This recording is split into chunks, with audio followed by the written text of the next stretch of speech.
In a kingdom veiled in eternal night and frost, cursed by a queen's wrath and a son's inherited guilt, Prince Felix of Eldiria, known to the world as the Shadow Emperor, lives a life of immortality that feels more like damnation than a gift. His empire is one of darkness, his veins blackened by his mother's magic and his people frozen in an age without sun. He has tried to end his life countless times through weapon, poison, and spell, but the curse denies him even that mercy. The empire's salvation lies not in death but in prophecy, one spoken by Pythia, a seer bound within a mirror of ancient sorcery. When Felix calls upon her once more, demanding a glimpse of the one who may end their torment, the mirror reveals a young woman he has never met, Arabella of Althea, a quiet princess from a neighboring kingdom. In the dim light of her chamber she reads alone, eyes bright with hope, something foreign and almost painful for Felix to behold. Pythia confirms it. Arabella is the only one capable of breaking the curse, the only one destined to become his empress. But Felix is not convinced. The girl appears fragile, too ordinary to bear the weight of prophecy. Still, desperation drives him, his people's survival demands it. Though his first instinct is to have her captured, Pythia warns him that Arabella must come to him of her own free will. The curse, she reminds him, cannot be undone by coercion. Felix yields, though uneasily. For decades, he has trusted no one but Elaine, his commander and confidant, one of the few unbroken souls left in Eldiria. Elaine reminds him that love cannot bloom in the shadow of force, that no curse has ever been broken through cruelty, but Felix scoffs at the very notion of love. For him, love is a myth, a relic of a time before his mother's vengeance. It was she who cursed him, condemning her son to eternal suffering for witnessing her destruction without intervening. His mother's darkness spread over the land like disease, forests closed in, crops withered, and his father, poisoned by veins of black magic, wasted away in agony. By the time Felix turned 20, the sun itself had vanished. His mother's dying words foretold that he would live her pain 100-fold, unable to die, unable to love, forced to rule over the desolation she left behind. Now Arabella's face flickers before him like the faintest light in an endless night. If Pythia is right, she will be his salvation, but only through sacrifice.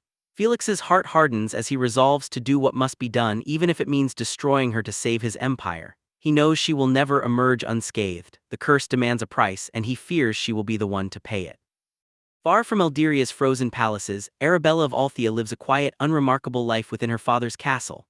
Though a princess, she is treated as a burden, a reminder of a past her father wishes erased. Her mother, a sorceress, died the night Arabella was born, accused of enchanting the king and executed for her magic. Ever since, Arabella has been branded cursed.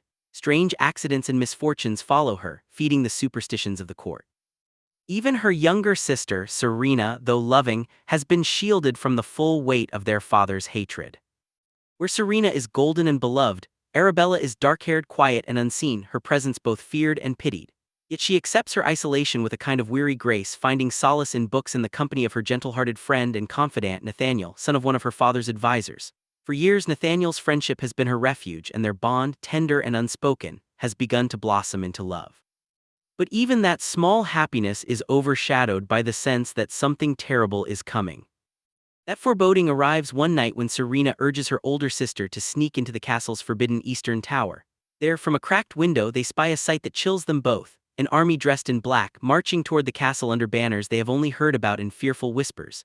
At its head rides the Shadow Emperor himself, the very same ruler whose conquests have swallowed half the known world.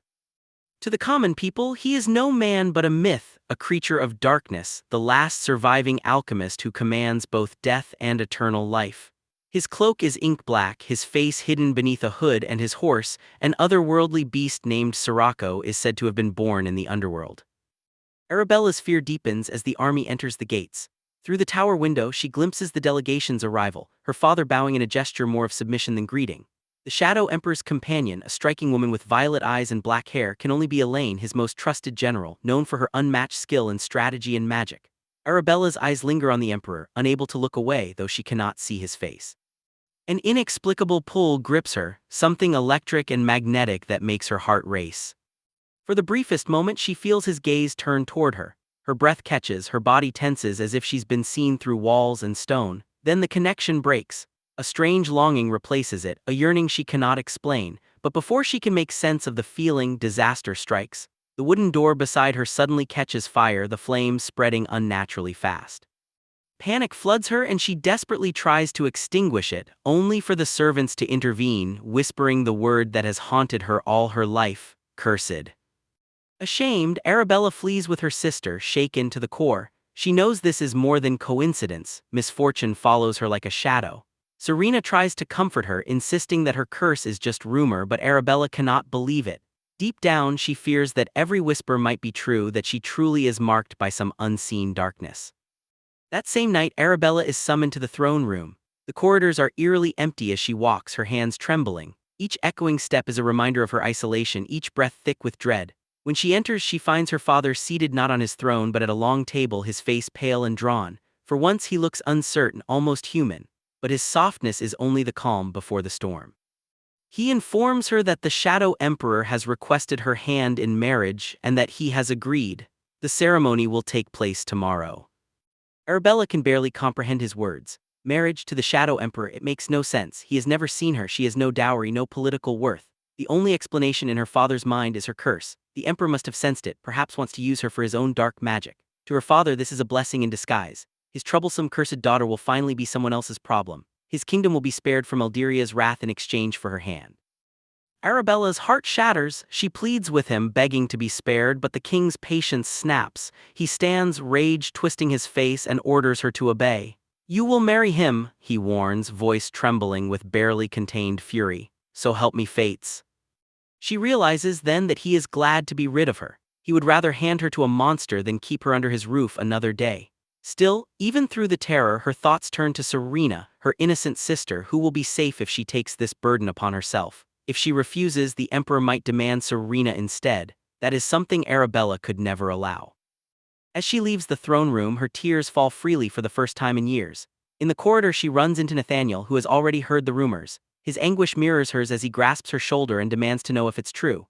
When she nods, his heart breaks visibly, his eyes filled with disbelief and desperation. He wants to fight for her, to protect her, but she knows it's hopeless. "You can't save me," she whispers. "Not this time." Then Serena appears, her face pale with grief. "You don't have to do this," she says softly, but Arabella smiles, a resigned, bittersweet smile. "It's all right," she answers. "If I don't, he'll take you instead." And in that moment, her fate is sealed. The girl who once dreamed of a quiet life, who once believed herself cursed, now walks willingly toward her own destruction, for her sister, for her kingdom, for a father who will never love her. Meanwhile, across the icy plains of Eldiria, the Shadow Emperor prepares to claim his bride. He knows what this marriage will cost her, her freedom, perhaps even her soul, but the prophecy has left him no other path. Arabella of Althea is the key, the last hope of a dying empire. She is light where he is darkness, life where he is decay. And though he tells himself that love is not part of the equation, something in him already knows. When their paths finally cross, neither curse nor crown will remain unshaken. What began as a union of necessity will soon become something far more dangerous, an entanglement of fate, magic, and forbidden longing that threatens to change the course of both kingdoms forever. Themes and tone. This opening section weaves together dark fantasy, romance, and tragedy. Felix's narrative introduces themes of guilt, immortality as punishment, and the corrupting legacy of magic. Arabella's chapters counter this with themes of innocence, oppression, and self-sacrifice. Both characters are bound by curses, his external and immortal, hers internal and inherited, and their fates are intertwined by a prophecy neither yet fully understands. The tone is atmospheric and gothic. Ice palaces, cursed mirrors, and a world stripped of sunlight mirror the inner darkness of its characters. Yet beneath the despair lies a fragile spark of hope, embodied by Arabella's compassion and Felix's buried longing for redemption.